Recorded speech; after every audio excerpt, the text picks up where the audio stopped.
Hello, good morning. എന്താണ് വിശേഷം? ഇന്ന് ഞാൻ നല്ലൊരു ചെമ്മീൻ റോസ്റ്റിൻ്റെ റെസിപ്പി ആയിട്ടാണ് വന്നിരിക്കുന്നത്. അപ്പം അതിനെന്തൊക്കെയാണ് വേണ്ടതെന്ന് നോക്കാം. ആദ്യം കഴുകി വൃത്തിയായിരിക്കുന്ന ചെമ്മീൻ. ഇത് അത്യാവശ്യം വലിയ ചെമ്മീനാണ്. ഞങ്ങൾ നെസ്റ്റോയിൽ പോയപ്പം വാങ്ങിച്ചതാണ്.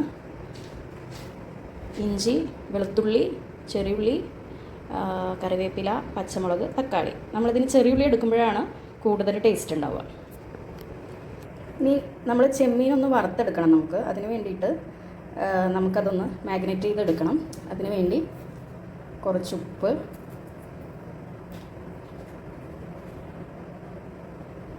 ഒരു 1/4 ടീസ്പൂൺ മഞ്ഞൾപ്പൊടി, ഒരു ടീസ്പൂൺ മുളക് പൊടി, പിന്നെ കുറച്ച് കുരുമുളക് പൊടിയും കൂടി ഇടുന്നുണ്ട്. ഇട്ടിട്ട് ഇത് നന്നായിട്ട് ഇതാക്കി കൊടുക്കാം. ഇനി ഒരു 5 മിനിറ്റ് 10 മിനിറ്റ് നമുക്ക് ഫ്രിഡ്ജിനകത്ത് കയറ്റി വെച്ച് റെസ്റ്റ് ചെയ്യണം. അപ്പോൾ നമ്മുടെ ചെമ്മീൻ റെസ്റ്റ് ചെയ്യാൻ വേണ്ടി വെച്ചിട്ടുണ്ട്. ഇനി നമുക്ക് ഇഞ്ചിയും വെളുത്തുള്ളിയും ചെറിയുള്ളിയും കൂടി ഒന്ന് ചതച്ചെടുത്തിട്ട് വരാം. അപ്പോൾ നമ്മുടെ വെളുത്തുള്ളി, അതുപോലെ ഇഞ്ചി, ചെറിയുള്ളി അതെല്ലാം നന്നായിട്ട് ചതച്ചെടുത്തിട്ട് വന്നിട്ടുണ്ട്.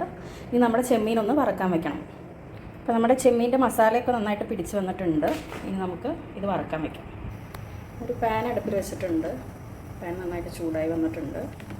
ഇതൊന്ന് ഓയിൽ ഒഴിച്ച് കൊടുക്കാം. ഓയിൽ ഒഴിച്ച് കൊടുക്കേണ്ടത് സൺഫ്ലവർ ഓയിലാണ് ഒഴിച്ച് കൊടുക്കുന്നത്. വെളിച്ചെണ്ണ ഇഷ്ടമുള്ളവർക്ക് വെളിച്ചെണ്ണ ഒഴിക്കാം കേട്ടോ. എണ്ണ നന്നായിട്ട് ചൂടായി വന്നിട്ടുണ്ട്. നമുക്കതിലേക്ക് ചെമ്മീൻ ചേർത്ത് കൊടുക്കാം.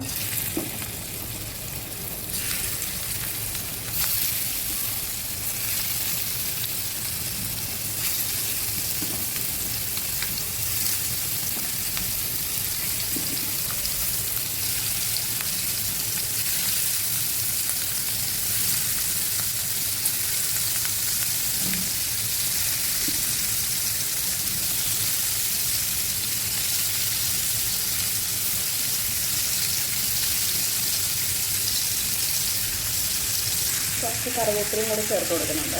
നന്നായിട്ട് ഫ്രൈ ആയിട്ടെടുക്കാം. അപ്പം നമ്മുടെ ചെമ്മീൻ നന്നായിട്ട് ഫ്രൈ ആയിട്ട് വന്നിട്ടുണ്ട്. ഇനി നമുക്ക് അടുത്തത് തുടങ്ങാം. ഇനി ഒന്ന് സബോളയൊക്കെ വഴറ്റി നമുക്ക് റോസ്റ്റ് ചെയ്തെടുക്കാം. അപ്പോൾ നമ്മുടെ ചെമ്മീൻ ഫ്രൈ ചെയ്ത് കോരി വെച്ചിട്ടുണ്ട്. നമുക്ക് ആ എണ്ണയിലേക്ക് തന്നെ നേരത്തെ ചതച്ച് മാറ്റി വെച്ചിരിക്കുന്ന ഇഞ്ചി, വെളുത്തുള്ളി,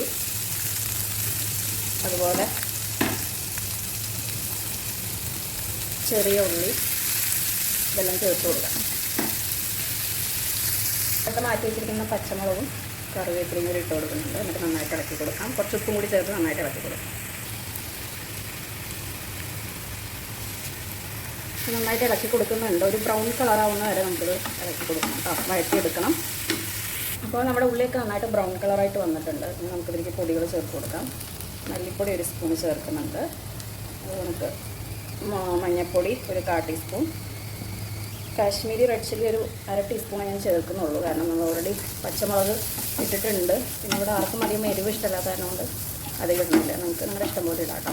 പിന്നെ നമ്മൾ ഓൾറെഡി മറ്റേ ചെമ്മീനിൽ മുളക് പിടിപ്പിച്ചിട്ടുണ്ട്. അപ്പം നന്നായിട്ട് ബ്രൗൺ കളറായിട്ട് വന്നിട്ടുണ്ട്. പൊടികളുടെ ഒരു പച്ചമണം പോണ വരെ വഴറ്റി കൊടുക്കാം. പിന്നെ നമ്മളതിലേക്ക് ഇനി തക്കാളി ചേർത്ത് കൊടുക്കുന്നുണ്ട്. ചെറുതായിട്ട് പൊടിയായിട്ട് അരിഞ്ഞ് തക്കാളി ചേർത്ത് കൊടുത്തിട്ട് നന്നായിട്ട് വഴറ്റി. എന്നിട്ട് നമ്മുടെ തക്കാളി നന്നായിട്ട് വെന്തുടങ്ങി സോഫ്റ്റായി വന്നിട്ടുണ്ട്. നമുക്കിനി ചെമ്മീൻ ഇട്ട് കൊടുക്കാം. നന്നായിട്ട് ഇളക്കി കൊടുക്കാം. നമ്മുടെ ചെമ്മീൻ ഇട്ട് കൊടുത്തിട്ടുണ്ട്. ഈ ചെമ്മീനിലേക്ക് മസാലകൾ പിടിക്കാൻ വേണ്ടിയിട്ട് കുറച്ച് വെള്ളം ഒഴിച്ച് കൊടുക്കുന്നുണ്ട്. അതൊന്ന് മസാലകളൊക്കെ പിടിച്ച് ഒന്നുകൂടെ വെന്ത് വരട്ടെ. അപ്പോൾ നമ്മുടെ ചെമ്മീൻ റോസ്റ്റ് ഇവിടെ റെഡി ആയിട്ട് വന്നിട്ടുണ്ട്. ചെമ്മീൻ കുറച്ച് വേവുണ്ട്. ഫ്രൈ ചെയ്തിട്ട് നന്നായിട്ട് ഫ്രൈ ചെയ്തില്ലെങ്കിൽ നിങ്ങൾ കുറച്ച് വെള്ളം കൂടി ഒഴിച്ചിട്ട് നന്നായിട്ട് വേവിക്കണം. നന്നായി ഫ്രൈ ചെയ്തിട്ടുണ്ടെങ്കിൽ കുഴപ്പമില്ല. അപ്പോൾ നമ്മുടെ ചെമ്മീൻ ഫ്രൈ ഇവിടെ റെഡി ആയിട്ടുണ്ട്. നല്ല ടേസ്റ്റി ആയിട്ടുള്ളൊരു ചെമ്മീൻ ഫ്രൈ ആണ്. വീഡിയോ ഇഷ്ടപ്പെട്ടെങ്കിൽ നിങ്ങൾ ലൈക്ക് അടിക്കുക, കമൻറ്റ് അടിക്കുക, സബ്സ്ക്രൈബ് ചെയ്യുക. അപ്പോൾ ബായ്. വേറൊരു വീഡിയോ ആയിട്ട് വീണ്ടും കാണാം. ബായ്.